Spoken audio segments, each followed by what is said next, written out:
नमस्कार दोस्तों, राज दर्पण क्लासेज में आपका स्वागत है। मैं कृष्ण कुमार आज पढ़ाऊँ राजस्थान का इतिहास। हमारा टॉपिक होगा राजस्थान का एकीकरण। तो दोस्तों, हम राजस्थान के एकीकरण में सामान्य बातें करते हैं। राजस्थान का एकीकरण, राजस्थान का एकीकरण, एकीकरण एकीकरण यानी संगठन करना, संगठन करना। अब बात आती है कि संगठन किसका करें, तो यहाँ पर संगठन हो जो है वो रियासतों का होगा, रियासतों का संगठन। अब रियासतों का संगठन करने के लिए 5 जुलाई 1947 को रियासती विभाग की स्थापना की गई,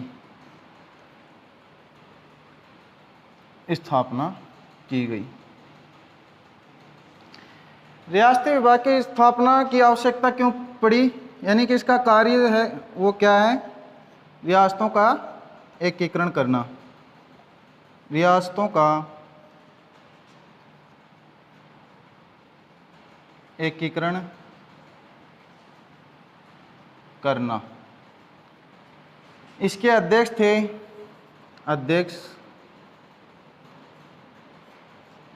या स्थापनाकर्ता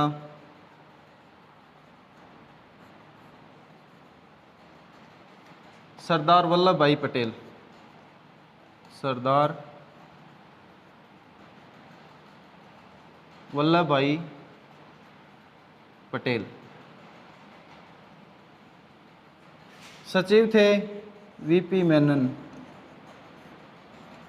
सचिव वीपी मेनन। यहाँ तक हो गया। अब देखिए 16 जुलाई, अब अंग्रेजों के द्वारा एक बात बोली गई। 16 जुलाई 1947 को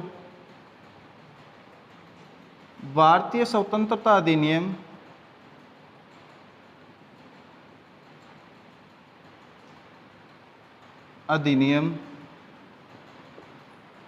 की धारा 8 के तहत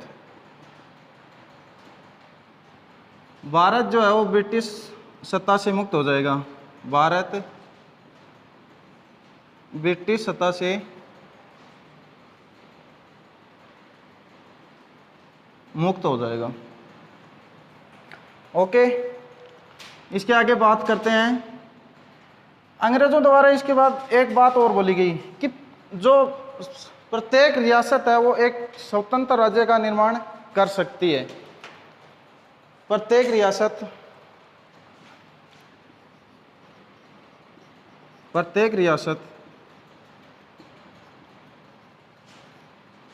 एक स्वतंत्र राज्य का निर्माण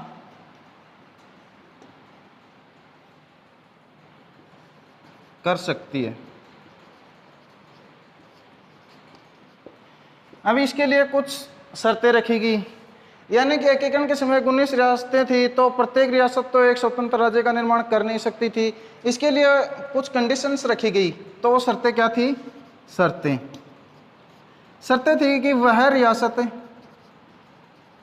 रियासत जिसकी जनसंख्या 10 लाख या इससे अधिक हो तथा उसकी वार्षिक आय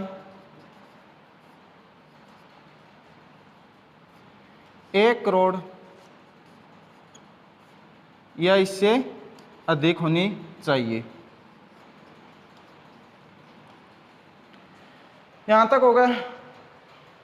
क्या 16 जुलाई 1947 को भारतीय स्वतंत्रता अधिनियम की धारा 8 के तहत ब्रिटिश सत्ता से जो है भारत मुक्त हो जाएगा। और अंग्रेजों द्वारा इसके साथ ही एक बात और बोली गई कि प्रत्येक रियासत जो है वो एक स्वतंत्र राज्य का निर्माण कर सकती है। इसके लिए कुछ कंडीशंस रखी गई कि वह रियासत जिसकी जनसंख्या क्या हो 10 लाख या 10 लाख से अधिक हो तथा उसकी वार्षिक आय जो है वो 1 करोड़ या 1 करोड़ से अधिक होनी चाहिए।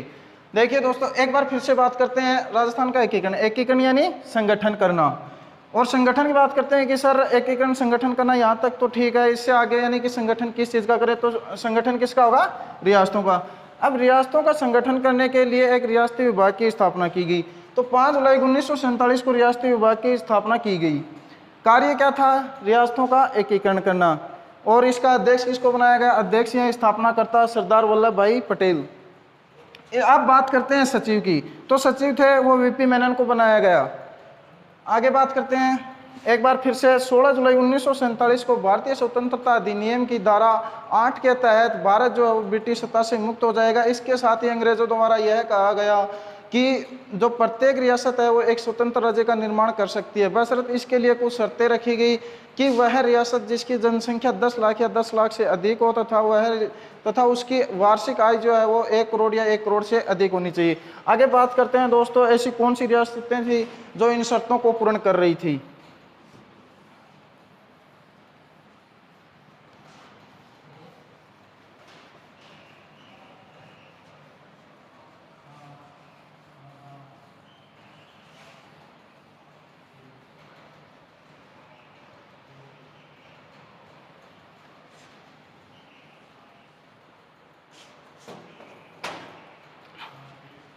तो आगे देखते हैं दोस्तों, यानी कि शर्तों को पूर्ण करने वाली रियासतें कौन कौन सी थी।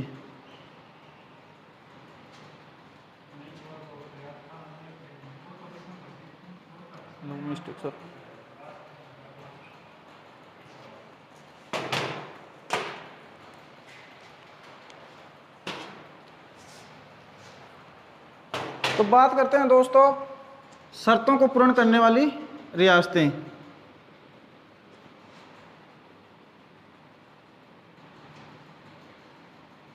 पूर्ण करने वाली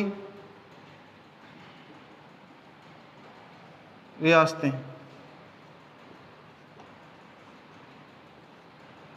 तो देखिए दोस्तों, इन जो ये शर्तें हैं, इन शर्तों को पूर्ण करने वाली 4 रियासतें हैं, वो देखते हैं कौन कौन सी हैं।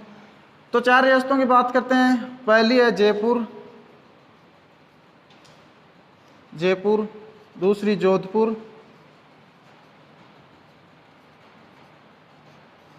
बीकानेर, और चौथी है उदयपुर।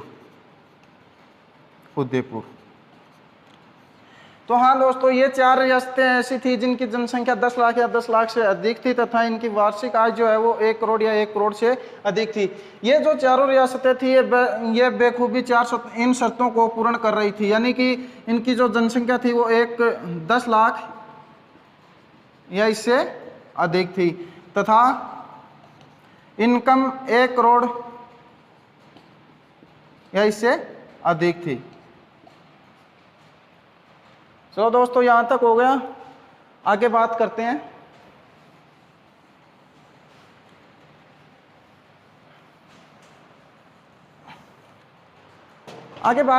कि राजस्थान एकीकरण के समय जो रियासतें थी, कुल कितनी रियासतें थी और कितने ठिकाने थे, वह कितने केंद्र शासित प्रदेश थे। तो राजस्थान एकीकरण के समय रियासतें, तो देखिए दोस्तों, राजस्थान एकीकरण के समय 19 रियासतें थी। अब बात करते हैं ठिकानों की। तो 3 ठिकाने थे, 3 ठिकाने, एक केंद्र शासित प्रदेश,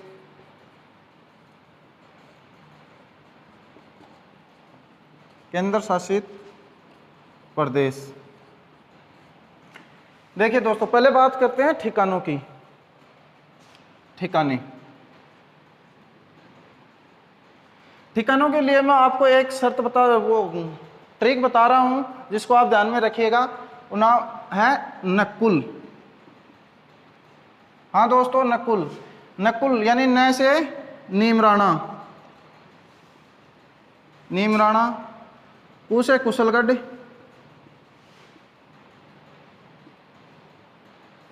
कुशलगढ़, लय से लावा। अब दोस्तों बात करते हैं कि नीमराणा जो है वो कौन सी तहसील में था, यानी कि कौन कौन सी तहसील में कौन कौन से ठिकाने थे। तो नीमराणा जो ठिकाना था वो अलवर तहसील में था या रियासत में, कुशलगढ़ बांसवाड़ा और लावा जो है वो जयपुर में था। दोस्तों लावा जो है वो वर्तमान में टोंक में है, वर्तमान में टोंक में है। अब बात करते हैं इनके ठाकुर की, यानी कि जो ठिकाने थे उनमें कौन कौन से ठाकुर राज किया करते थे। तो बात करते हैं ठाकुर की। हाँ दोस्तों, तो नीमराणा जो ठिकाना है उसमें राव राजेंद्र सिंह ठाकुर थे, राव राजेंद्र सिंह। कुशलगढ़ की बात करते हैं तो राव हरेंद्र सिंह, राव हरेंद्र सिंह। बात करते हैं लावा की, तो लावा में थे बंश प्रदीप सिंह।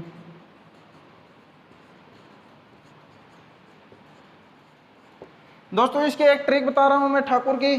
देखिए राव राजेंद्र, राव हरेंद्र, सर बस भी करो यानी बंश प्रदीप सिंह। चलिए दोस्तों एक बार फिर से रिवीजन करते हैं। राजस्थान एकीकरण के समय रियासतें जो थी वो 19 रियासतें थी, 3 ठिकाने थे, एक केंद्र शासित प्रदेश था। अब बात करते हैं ठिकानों के बारे में। तो ठिकाने 3 ठिकाने थे, ठिकानों को हम नुकुल शब्द से याद करेंगे। पहला जो ठिकाना है वो नीमराणा है, नीमराणा अलवर तहसील के अंदर पड़ता है। कुशलगढ़ है वो बांसवाड़ा रियासत के अंदर पड़ता है। लावा जयपुर के अंदर। लावा जो है दोस्तों वो वर्तमान में जो है टोंक में है। अब इनके बात करते हैं ठाकुरों की। तो जो नीमराणा जो ठिकाना है उसका ठाकुर है राव राजेंद्र सिंह, कुशलगढ़ ठिकाना है उसका राव हरेंद्र सिंह और लावा ठिकाने का है बंश प्रदीप सिंह। ओके दोस्तों, अब बात करते हैं केंद्र शासित प्रदेश की।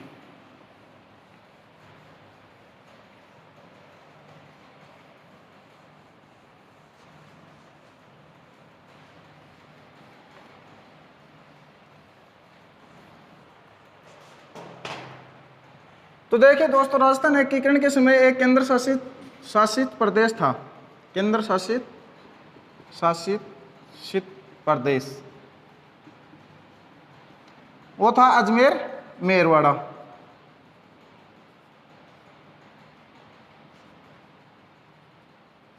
अजमेर मेरवाड़ा।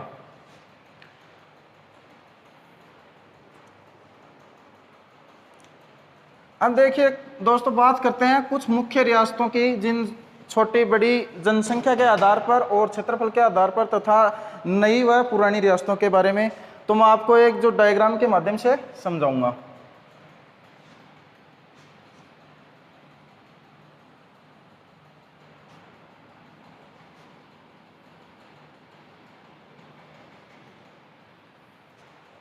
देखिए दोस्तों ये क्या है, राजस्थान का मानचित्र है। इसमें अब मैं बता रहा हूं आपको कुछ रियासतें हैं वो टिक कर रहा हूं।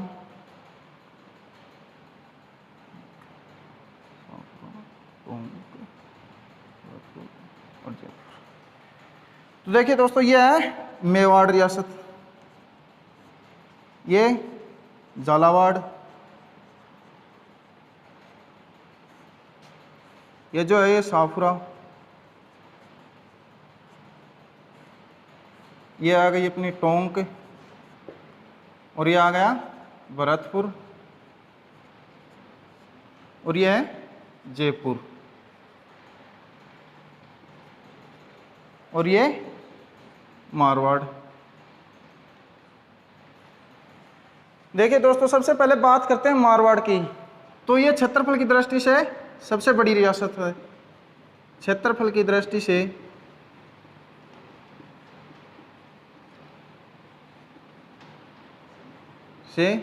बड़ी रियासत। अब बात करते हैं मेवाड़ की। तो मेवाड़ जो है वो सबसे प्राचीन रियासत है, प्राचीन रियासत। ओके दोस्तों, बात करते हैं झालावाड़ की। तो ये सबसे नवीनतम रियासत है, सबसे नवीनतम। शाहपुरा ये जो रियासत है ये क्षेत्रफल व जनसंख्या की दृष्टि से सबसे छोटी रियासत है,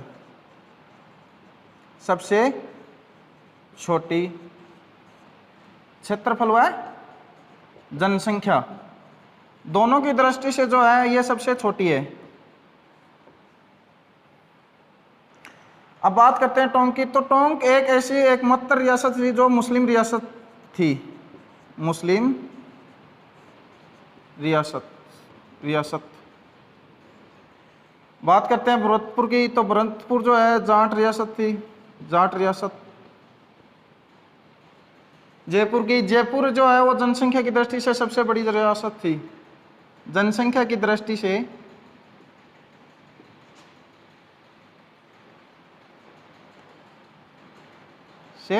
बड़ी रियासत।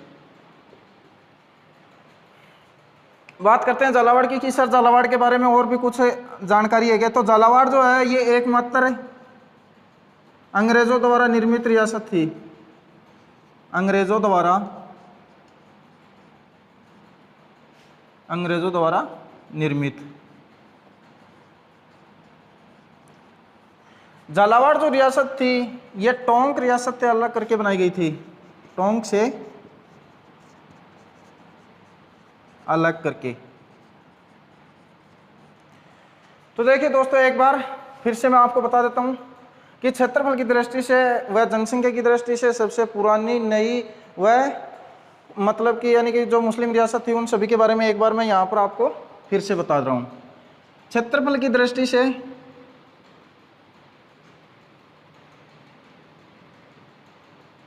से बड़ी रियासत वो थी मारवाड़। ओके दोस्तों, सबसे छोटी शाहपुरा रियासत जो है वो क्षेत्रफल की दृष्टि से सबसे छोटी रियासत थी। बात करते हैं जनसंख्या की दृष्टि से बड़ी रियासत की, जनसंख्या की दृष्टि से बड़ी रियासत। तो हाँ दोस्तों ये थी जयपुर। बात करते हैं छोटी की जनसंख्या की दृष्टि से। तो शाहपुरा जो है दोस्तों वो जनसंख्या व क्षेत्रफल की दृष्टि से दोनों की दृष्टि से छोटी रियासत थी। अब बात करते हैं प्राचीन रियासत की, प्राचीन रियासत। तो वो थी मेवाड़। बात करते हैं नवीनतम की, नवीनतम। तो नवीनतम रियासत थी जो दोस्तों झालावाड़। अब झालावाड़ के बारे में कुछ और बता देता हूं आपको। झालावाड़ जो रियासत है ये अंग्रेजों द्वारा निर्मित थी, अंग्रेजों द्वारा निर्मित।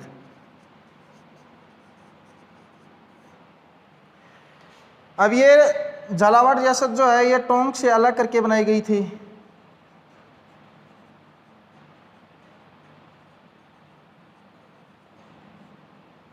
अलग करके बनाई गई थी। बात करते हैं टोंक रियासत की।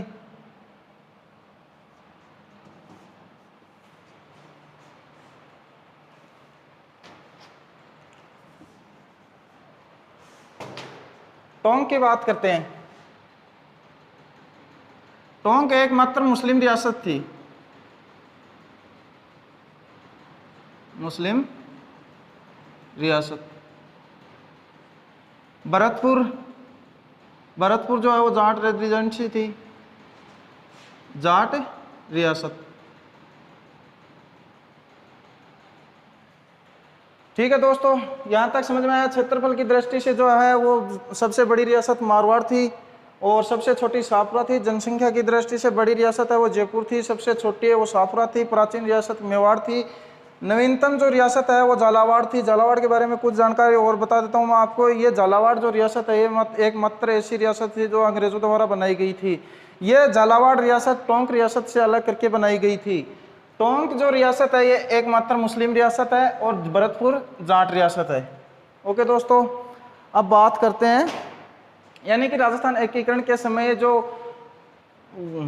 इंग्लैंड का प्रधानमंत्री था वो कौन था?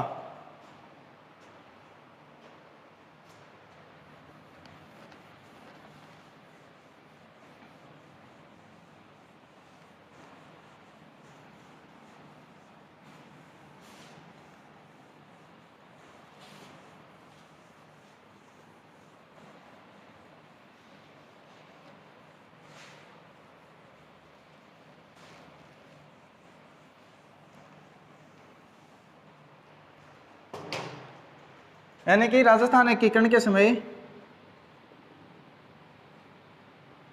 इंग्लैंड का प्रधानमंत्री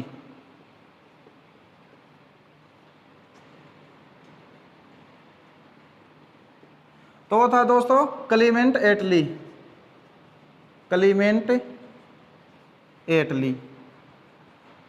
एकीकरण के समय भारत का वायसराय, भारत का वायसराय था लॉर्ड माउंट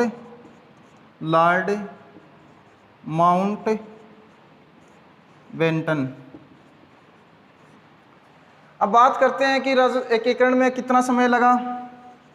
तो एकीकरण में 8 वर्ष 7 माह 14 दिन का समय जो लगा। प्रारंभ कब हुआ?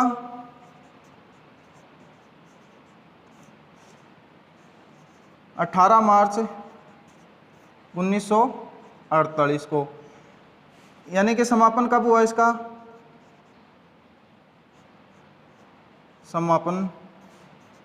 समापन जो है 1 नवंबर 1956 को हुआ। तो दोस्तों देखिए, राजस्थान एकीकरण के समय जो है इंग्लैंड का पीएम था क्लीमेंट एटली, भारत का वायसराय था लॉर्ड माउंट बेटन, और इसमें जो एकीकरण में लगा समय है वो 8 वर्ष 7 माह 14 दिन का था। ये जो 8 वर्ष 7 माह 14 दिन का समय है वो यहाँ प्रारंभ से लेकर यानी कि 18 मार्च 1948 से लेकर के जब समाप्त हुआ 1 नवंबर 1956, इस समय के बीच का जो अंतर है वो 8 वर्ष 7 माह 14 दिन का है। यदि दोस्तों हमारा वीडियो अच्छा लगा तो लाइक शेयर एंड सब्सक्राइब करना और अगले वीडियो के लिए तैयार रहना।